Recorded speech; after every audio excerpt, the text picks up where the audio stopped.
EduwebTV-KPM. Yes. Dinner, Kamal. Yes. I made so much fish head curry. You know, your favorite? Yes. I think Aisha has work to do, so she cannot come back. Yes, I'm expecting you to come and help me finish all the food. Okay? Bye. See you soon. Bye-bye. Okay. All right. I will have great company for dinner. Makcik? Makcik? Makcik? Hi! Makcik? Sorry, did I say something wrong? Oh, no, dear. Call me Kak No. Kak No. Yes. Okay. Don't call me Makcik. Call me Kak No. Kak No. Okay. Yes. Okay, Kak No.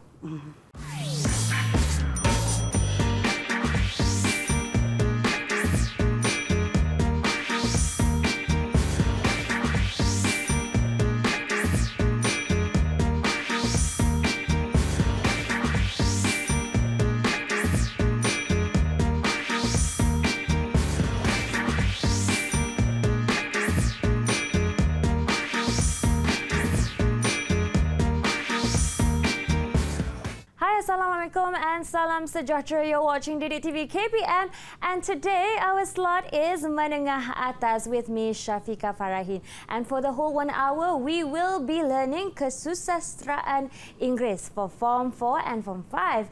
And as you can see just now, we have our teacher in the house. But before that, I would like to first introduce our sign language interpreter, who is teacher Muhammad Bukhari Cik Hassan from SK Pendidikan Khas Selangor Shah Alam, Selangor. Hello, Teacher Bukhari. How are you? Great. Thanks for being with us here today. Now, our teacher for today who will be teaching us throughout this whole 1 hour is none other than Teacher Asimah Amaluddin from SMK Asunta, Petaling Jaya, Selangor. Hello, Teacher Asimah. Hello. How are you? I'm good. I'm very happy to be here. I'm very happy too. Or should I call you Kak No? That was an embarrassing moment, wasn't that? Yeah, thinking about that, I would like to have a bit of explanation on that. But before that, as usual, we have our pupils together with us learning today. Can we have them here in the plasma? Hello, pupils. How are you? They're looking so great today. Perhaps you can introduce them one by one, please. All right. So I'm very happy to be accompanied by 4 lovely young ladies, and they are from SMK Convent Ipoh, all the way from Ipoh, Perak. Wow. And we have with us Lily, we have with us Sophia, we also have Valencia, as well as Athira. 4 of them are going to help us better understand the short story Thieving Daughte for today. All right, great. 4 flowers for today. And as I asked just now, teacher, perhaps you can enlighten us on what is the link between our sketch just now, you know, that position where you felt a bit awkward, and also our topic for today, please. Okay. Briefly speaking, those of you out there who know this short story very well will remember how Kak No, the mother in this text, is someone who is finding it very difficult to accept that she is fast growing old. She is unable to accept that aging is a part of life. And you find in the short story, she even tells Kamal to call her Kak No, yes, instead of the respectful tone or term Makcik. Right. All right, now that we know a bit about how the gimmick just now went, how about a bit of introduction to our lesson today? Okay, so shall I start with the slides? Yes, please. All right. Okay, so all of you out there, those of you who are studying Kesusasteraan Inggeris 2206 with your teachers in school, you know that this short story titled Thieving, Daughte is part of the collection of short stories that you have to study for SPM. You know also that there are 6 short stories. Today our focus is going to be on Thieving, Daughte by Chua Ko Yi. Right. When we go through this text, there are many elements of the short story that we will look at together. For example, plot. For example, character analysis. For example, devices such as symbolism. And of course, life's lessons that are conveyed in the text. Right. That's pretty much it, basically. Okay. Now talking about the topic, perhaps we're focusing on Thieving, Daughte, but why is it called Thieving, Daughte? Very, very important question. Of course, if you start right at the beginning of the text, it will be strange to imagine that a mother could consider her daughter a thief or a robber. What has she stolen? Right. Okay, but let's take a look at what I have there. It's a quick review of the text. We have here Kak Noh, a single mother who lives with her young daughter, Aisha, who's about 22, at the prime of her life, new to the working world, and very eager to prove herself at work. So you find several incidents happening in this text. As I mentioned there is an unappreciated noodle meal. There is a fishy dinner with reference to the fish head curry. And of course, there is that all-important black dress. All these incidents involving Kak Noh, they all bring forth an explosion of emotions.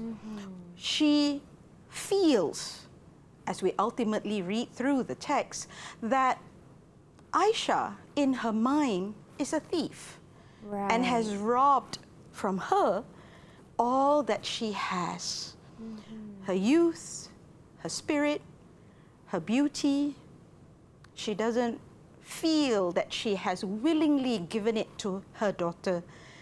And so she's got all these hidden emotions that are all negative towards Aisha, which is strange, I think, if you're looking at the common or more expected mother-daughter, very happy mother-daughter relationship, right? Yeah? So, moving on, let's take a look at 2 specific plot devices that help us understand this text, all right?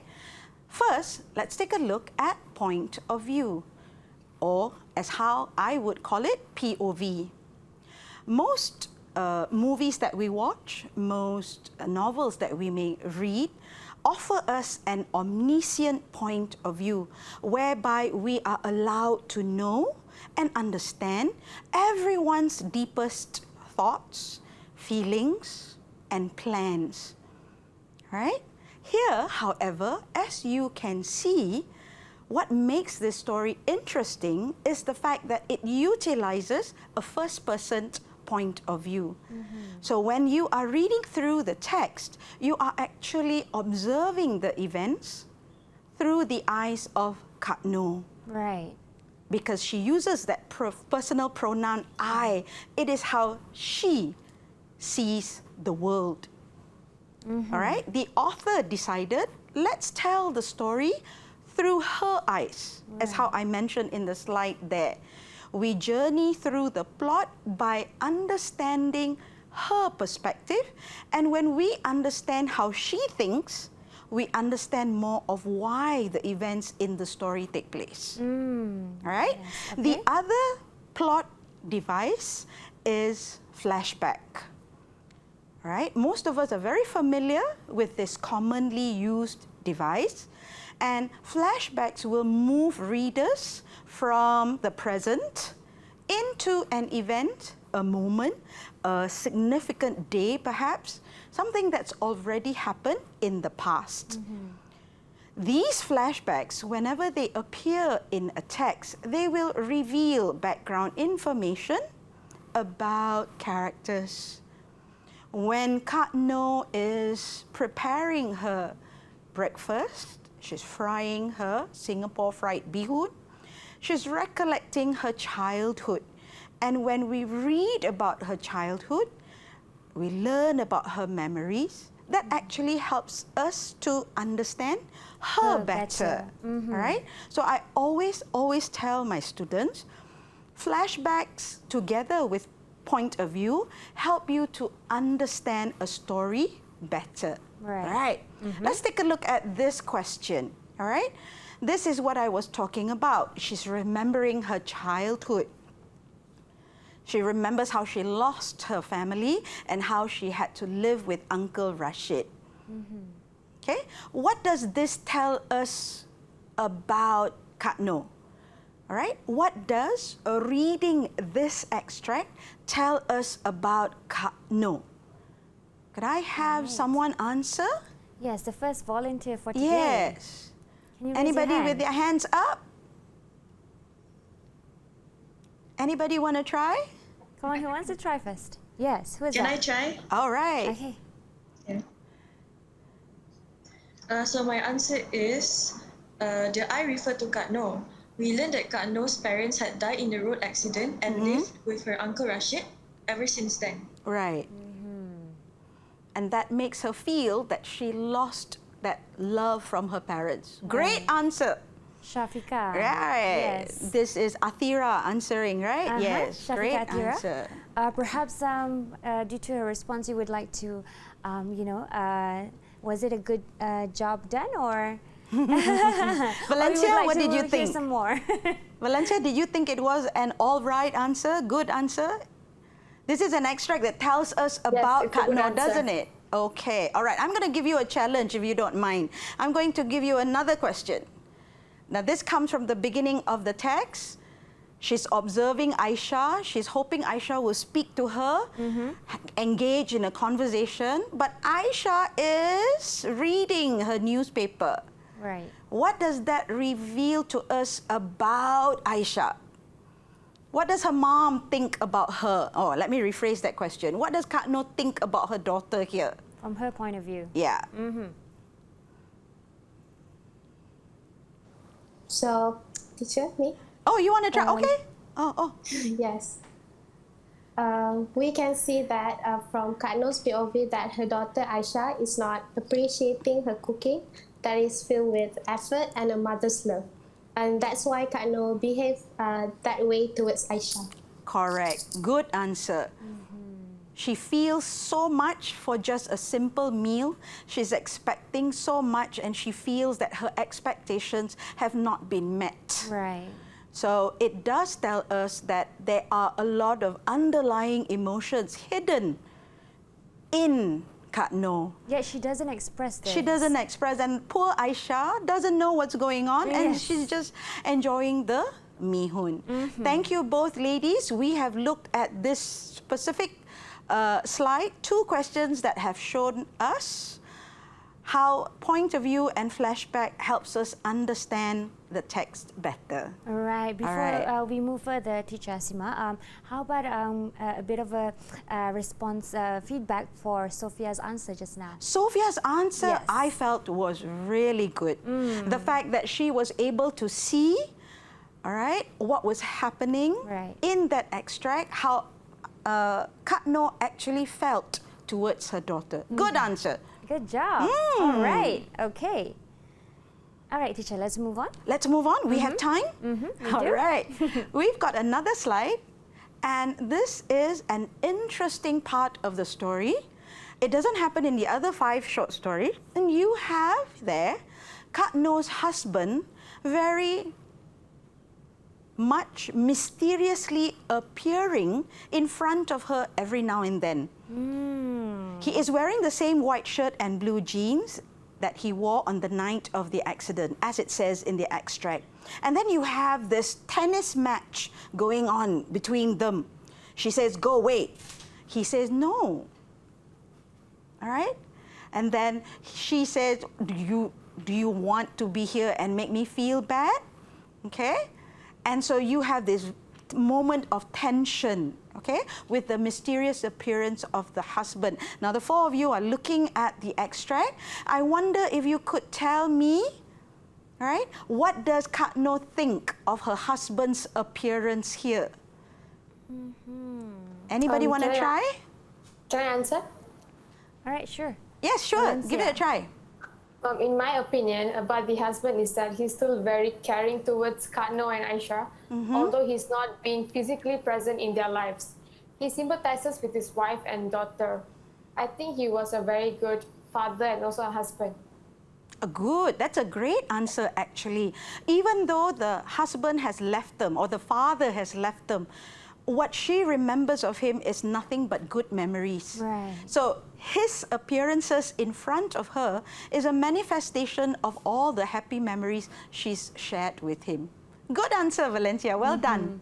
It also shows they have a bit of a, perhaps a nice, kind relationship before as well between Kak Noh and the husband. They must have been a happy family while he was still with them, yes. Now, teacher, very quickly, perhaps a feedback as well for Valencia's answer. Yeah. Great answer.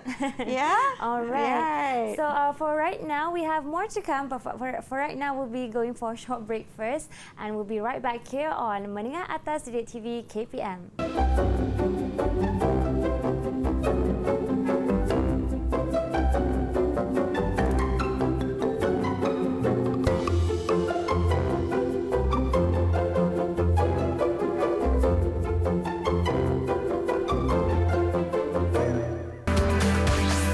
EduwebTV KPM.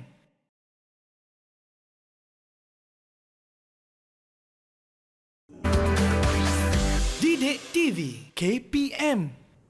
Hey pupils, welcome back to EduwebTV KPM. Today we are learning for slot Menengah Atas, and our topic for today for Kesusasteraan Inggeris is Thieving, Daughte, a short story among 6 that we are bringing focus for today. And when we talk about characters involved, I'm pretty sure we have to also analyze the characters to gain an understanding and our opinions about them. So, Teacher Asima, for this segment, what are we going to analyze about the characters? All right, welcome back, everybody. We are going to now look at the characters in the short story Thieving, Daughte. And we cannot start without looking at who's who. Yeah? And in this text, we have Kak Noh, we have her daughter Aisha, and then we have her boyfriend Kamal. The one character that is unique in this text would be the appearances of the husband. No one else sees him, only Kak Noh sees him. Some opinions by students who've read this text feel this is perhaps his spirit coming back, expressing love towards his family from beyond the grave. Some other opinions may run along the lines of the husband appears as a manifestation of Kak Noh's own emotions, because he only appears when she is emotionally conflicted. Right. He only appears when she has just, for example, argued with the daughter, when there's some tension taking place in the house. So that, for me, makes the husband the most unique character in the text. All right? We know that Kak Noh yearns for company. She has aged and she feels envy towards Aisha. Perhaps strange for a mother like myself. If I had someone say that I had a beautiful, intelligent, successful daughter, I would be beaming with pride.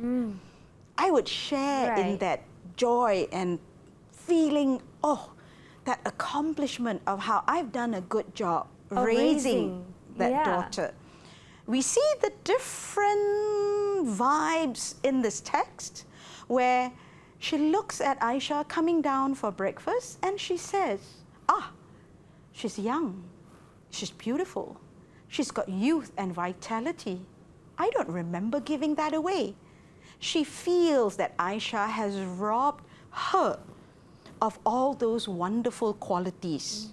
That's perhaps, sadly, what stands out the most when you read through this text. Now, I'm not at all putting any kind of blame on Aisha. She is a young girl. Perhaps she doesn't quite understand what her mother is going through. And you compare all 4 characters. The last one is Kamal. And unfortunately, we don't know a lot about him. He's charming, he's kind and respectful. Unfortunately, we don't get to meet him a lot. Right. So, as I mentioned earlier, Kak Noh can say things like deception is necessary. I need to lie. Otherwise, how will I get to spend time with this handsome young man? Which is not something you would expect a mother to say. Yes. And this is, no less, the boyfriend of her daughter. Like a potential son-in-law, right? So throughout this text, there will be moments when you will ask yourself, why? Why does she say these things? Why does she do these things? What is the reason behind it, right? You have the husband who always appears in the white shirt and blue jeans. There is love in the lines that he says to her, even when he says, stop hurting Aisha. There's a lot of concern, there's a lot of affection. He even says to the wife, you're still beautiful and desirable. Like I said earlier, these are her memories of when they were still together. Yes. All right? Aisha and Kamal, the 2 youngsters in this text, all right, they're in a happy relationship, but there are these awkward moments that take place. And those of you who've read the short story, obviously you're going to think about the fish head curry moment. Yes, with reference to that embarrassing sketch earlier. Right. All right, when we mentioned the fish head curry, all right, she lies, so to speak. She lies to Kamal. She wants him to come over and eat with her, and it's just the 2 of them. So Kamal obviously finds it strange and awkward. She doesn't have any guilt at all because she's enjoying that moment with him. Right. Right? Aisha, as I mentioned earlier, tries her best to be accommodating, even when she doesn't quite know what's going on with the mother. She's clueless. She is, but she tries to understand. Why did you do that, she says. Why did you ask him over, she says. So she does try. Yeah? Okay. So we have this question. I hope the 4 of you are taking a look. All right? It is a bit of a challenge because you have a long dialogue taking place on that slide. It is the moment when Aisha confronts her mother. She's really curious and suspicious about what happened the night before. How is it that the boyfriend appeared at the house without her to have fish head curry with the mother? Yeah. Okay? When she says to the mother, it's so weird. You made him feel uncomfortable. That's expressing Aisha's thoughts. But the mother responds with, you assume too much. Okay? Here is the task I'd like 2 of you to think of. Yeah? Any 2 of the 4? Yes. This is my task, all right? Yeah, here's the challenge. I would like one of you to imagine that you are Aisha, and I would like one of you to imagine that you are Kak Noh. Oh. Okay. Who would One's like to going to be the Aisha? mom, one's going to be the daughter. Do I see hands up? Can we please have volunteers for this segment? All right. We have Lily. Lily. Lily, are you going to be Kak Noh or Aisha? Aisha. All right, Aisha. Now, this is my question to you, yeah? After everything that happens, after the confrontation with your mother, and you lose your temper, you storm out, My question is, how did Aisha feel? You're imagining your Aisha, yeah? How did Aisha feel at that moment? Question mark. Give it a try, Lily.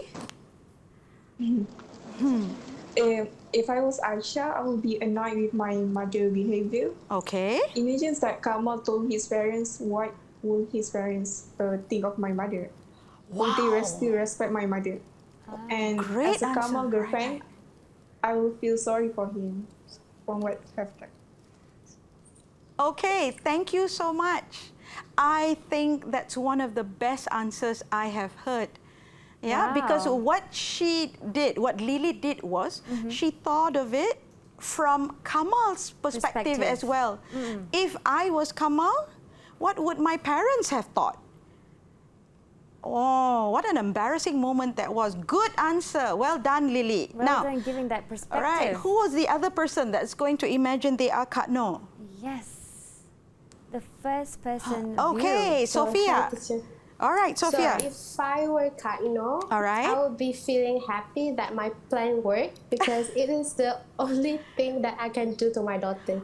She's got everything and I got nothing, and I'm glad that I could at least ruin her happiness. Wow, Sophia is actually embodying the character of Kak Noh. She's seeing it through the mother's eyes.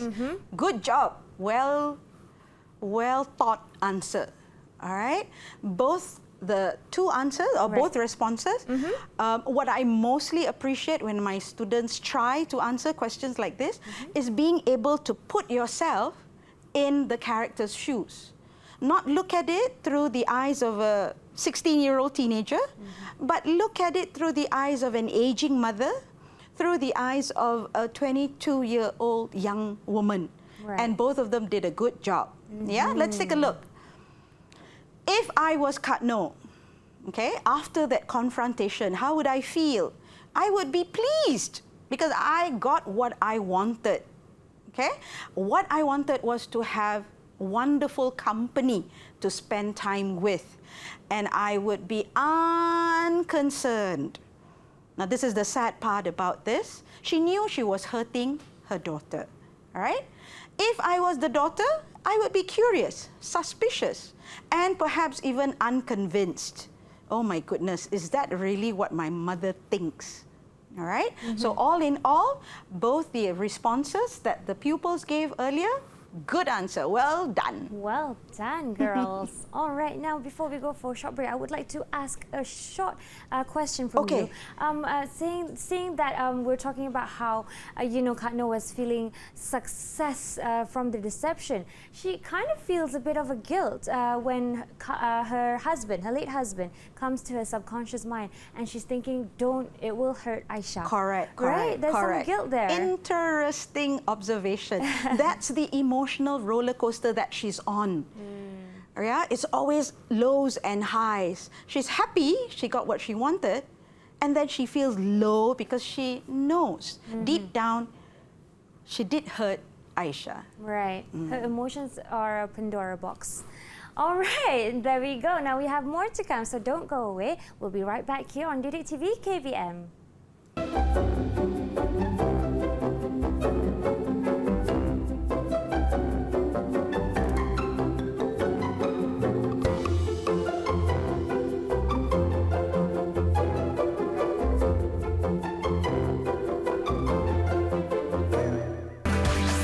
EduwebTV KPM.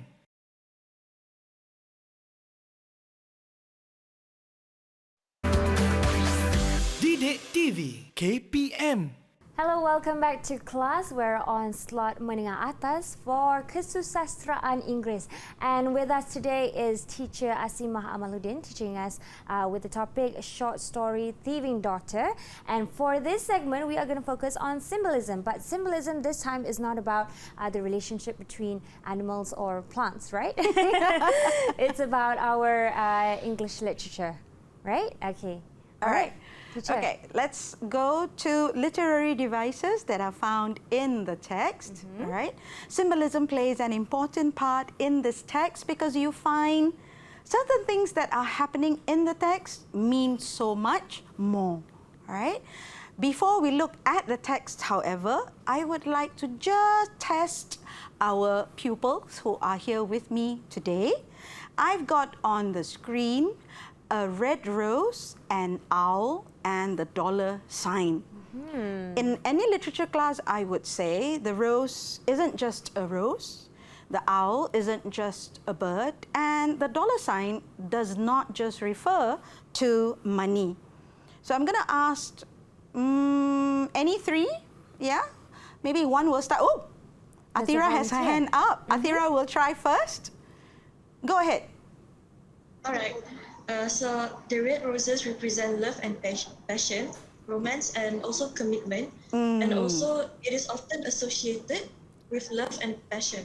Correct. Owls are often used to signify or present wisdom and great knowledge, and even the power of property. Wow. Okay. Okay. While the dollar sign does not only refer to money and wealth, but it also can represent greed and social status. All right.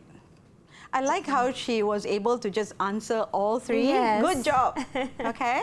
And the thing is, why I put those symbols there as quick revision is to just remind students out there, symbolism is all around us.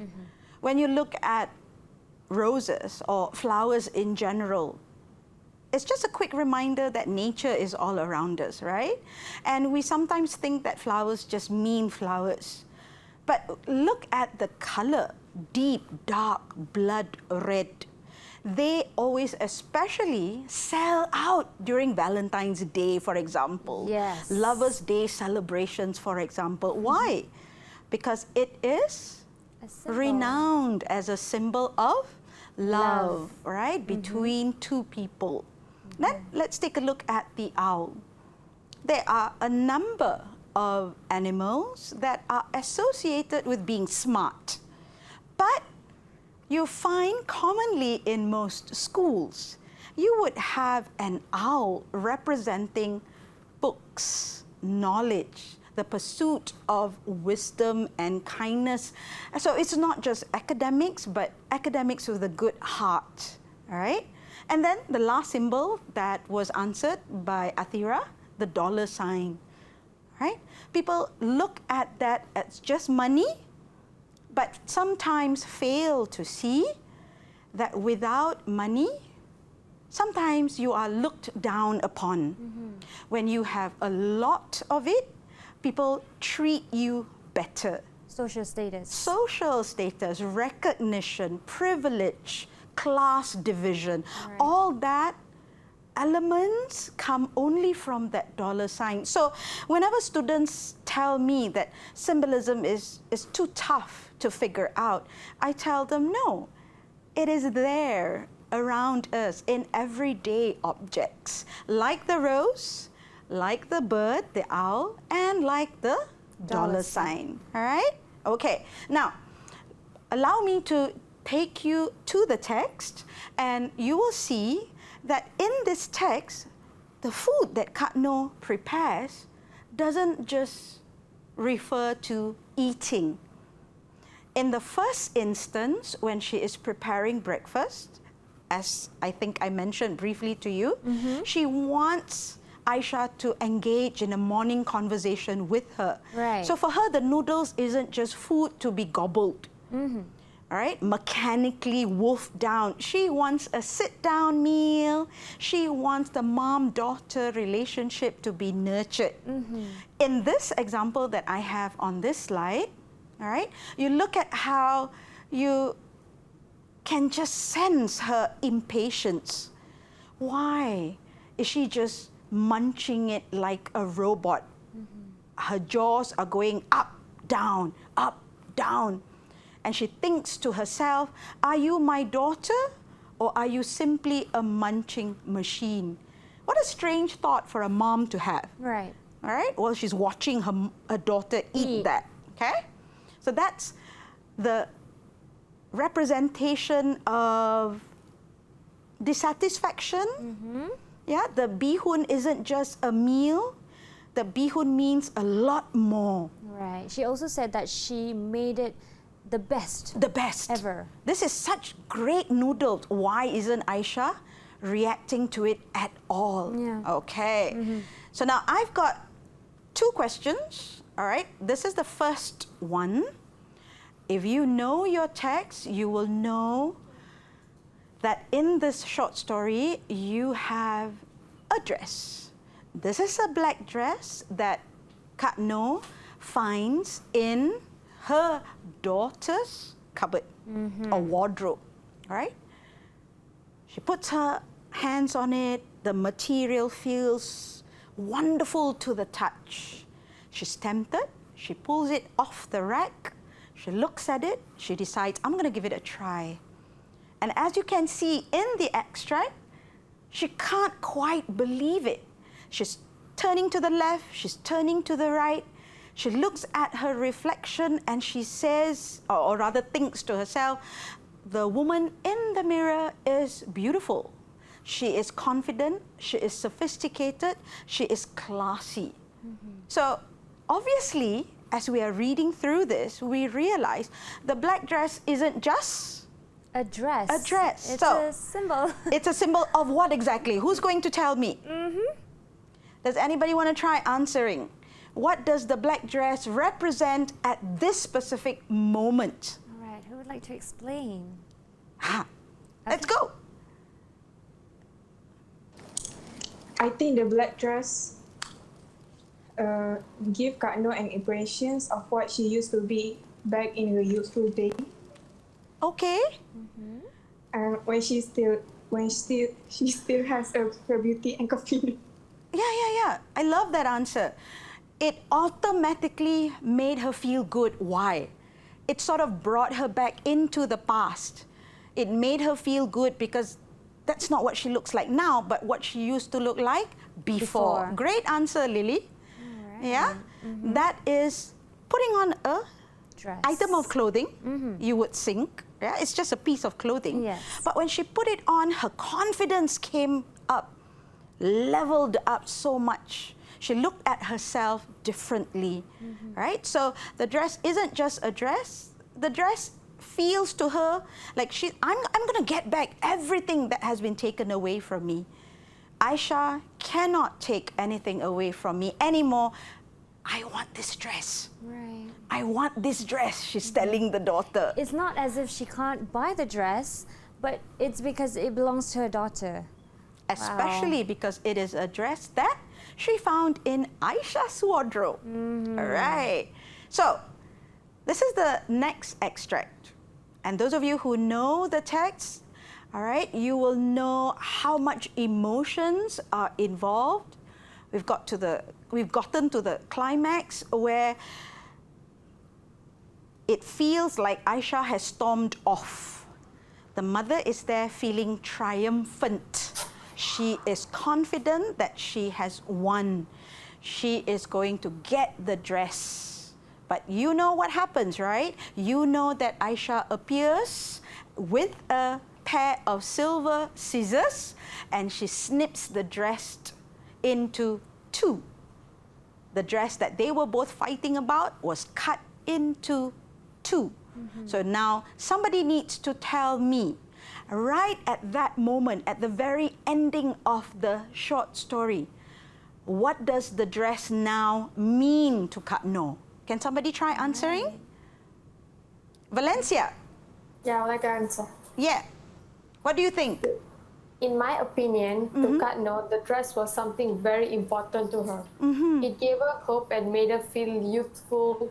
And also, Kak Noh thinks that the dress really pronounces her curves and get a male validation that her husband used to give her. Oh, I love that answer. Thank you. And the reason why I especially love Valencia's answer is because she used the word validation. It made Kak Noh feel, yes, these are the emotions I'm feeling, and it's right. Right. He loved me. He loved me, and he's left me. So now I want this dress because I want all that love back. Right. And as strange as all this sounds, it made perfect sense in Kak Noh's mind. Yes. Yeah? She feels that she's lost everything else in her life. Now she's also lost the black dress. I believe so. If it happens to any of us, we've lost something such as validation, of course we want it back. It doesn't matter if it's an aging mother or just a normal young person, right? Right. Oh, we have so much to discover after this. I'm so taken away by this story. So much to discover as well. But we'll be going for a short break first, and we'll be right back here on EduwebTV KPM.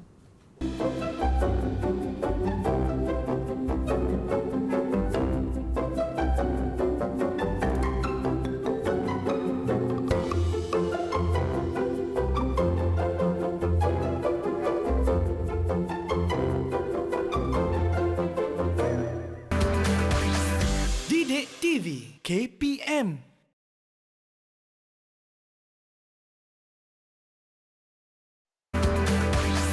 EduwebTV KPM.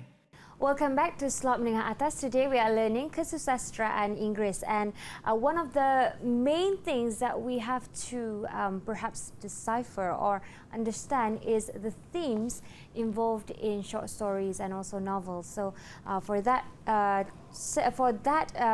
part, we'll have teacher Sima to continue.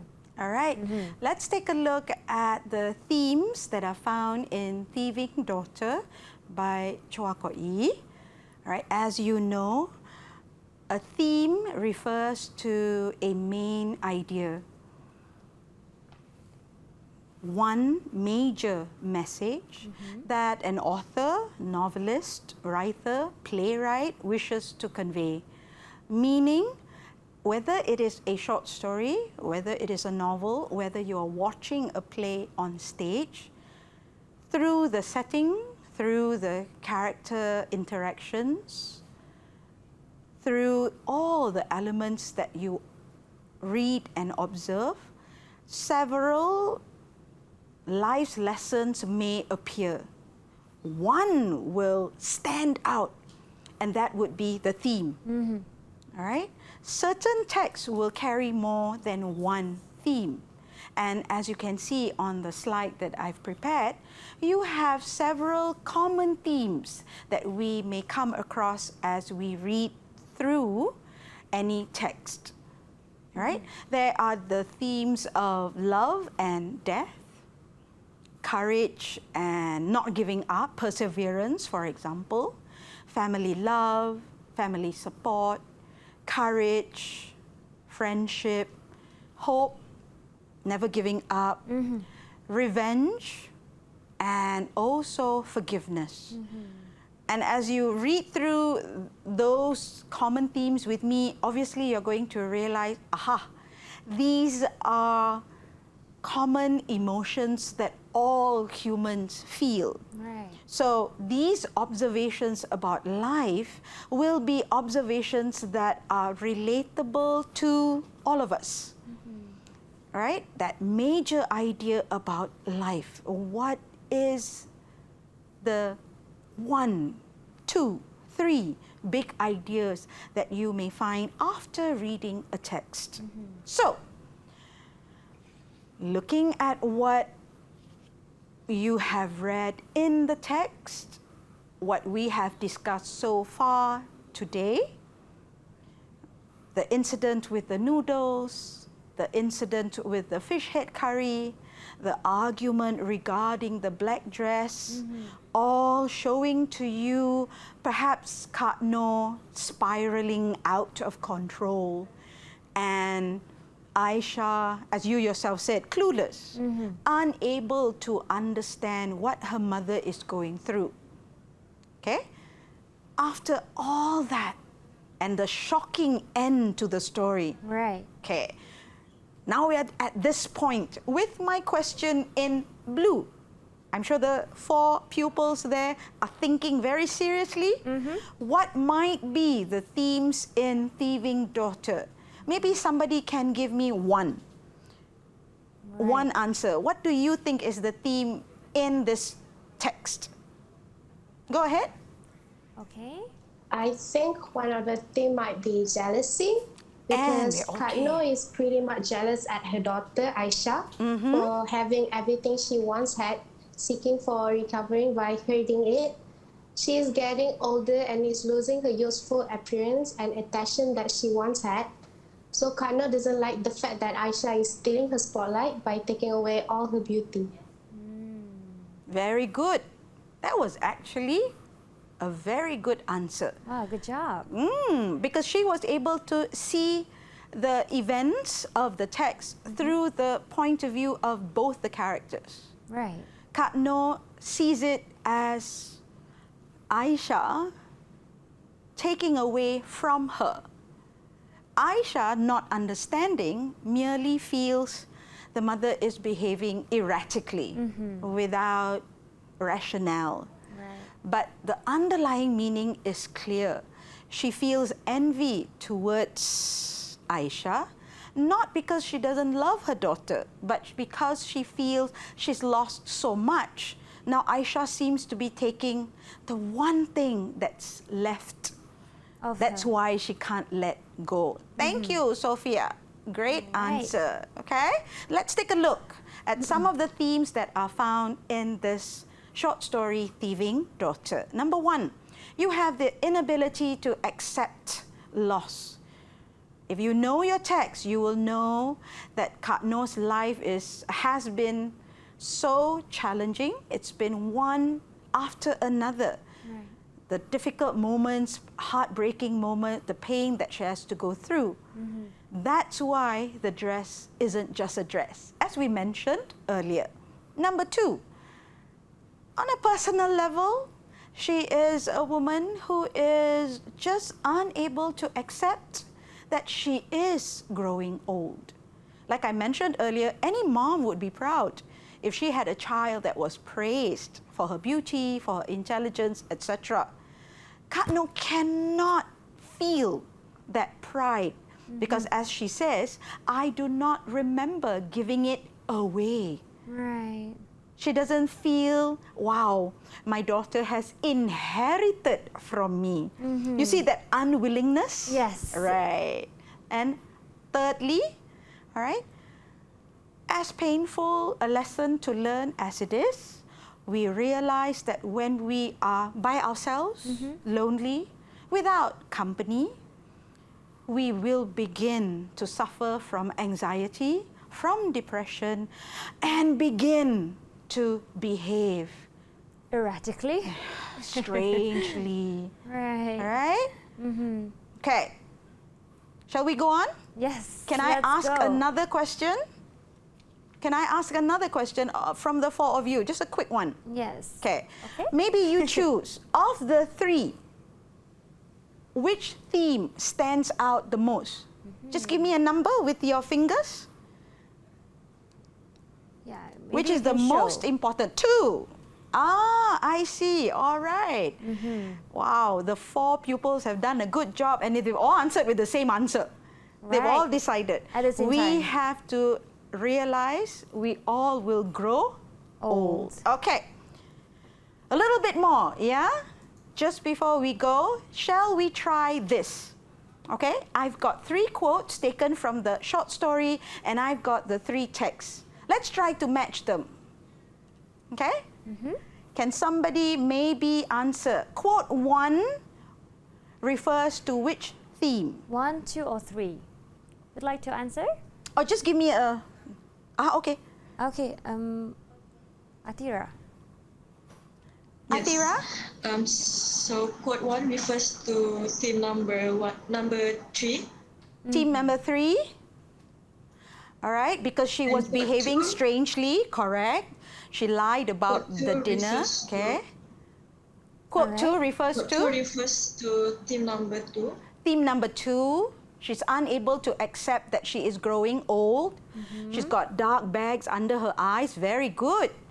And quote 3? Quote 3 refers to theme number 1. Theme number 1, the fact that she has lost so much in her life. Well done, thank you. Right. So, what have we seen so far in our journey with Thieving Daughte? Kak Noh represents a little bit in all of us. We find it difficult to accept that we are slowly approaching death. That death, in actual fact, is a part of life. She tests her daughter's patience because the poor young girl doesn't quite understand what the mother is feeling and thinking. So her strange behavior jeopardizes the mother-daughter relationship. And finally, I would probably say it is an important lesson to learn from Thieving Daughte. Let's make an effort to spend time with our loved ones and actually try to understand what it is they are going through. Right. All I right? believe so. What do you think about Kak Noh? Well, when I think about it, I do believe she loves her daughter, but it's just her inability to accept that she's aging is overpowering. Correct. That is the emotion that is, you know, overshadowing every All other other emotion. emotions, correct. And it's a shame. You'll be like, I want to tell her that it's not like that. You can accept it the way it is, but perhaps we can't really understand her whole story, but we can only understand a bit from that. Correct, correct. So, everyone out there, I hope that you have learned quite a bit today. To the 4 pupils who were with us today, a shout out to SMK Convent Ipoh. All right, the 4 pupils who have done a wonderful job, well done. They have really been able to put themselves in the shoes of the main characters and understand the story. Well done. Good job, everybody. Perhaps a round of applause for yourselves as well. Yay! All right. Now, for those who are watching, perhaps where can they access to get revisions from? Okay, thank you for that reminder. As you all know, whenever you are online looking for help with your Kesusasteraan Inggeris, head over to Portal Delima, where there are plenty of materials that will help you revise for your subject. All right? Thank you so much, Teacher Asima, for today's class. Thank you to you too for that sketch we did. That was fun, and I believe a lot of you have taken a lot from today's class. And do your revisions, don't forget. Thank you also to our sign language interpreter, Teacher Muhammad Bukhari Cik Hassan. All right, till we meet again on Slot Menengah Atas. Assalamualaikum, salam sejahtera. Bye-bye.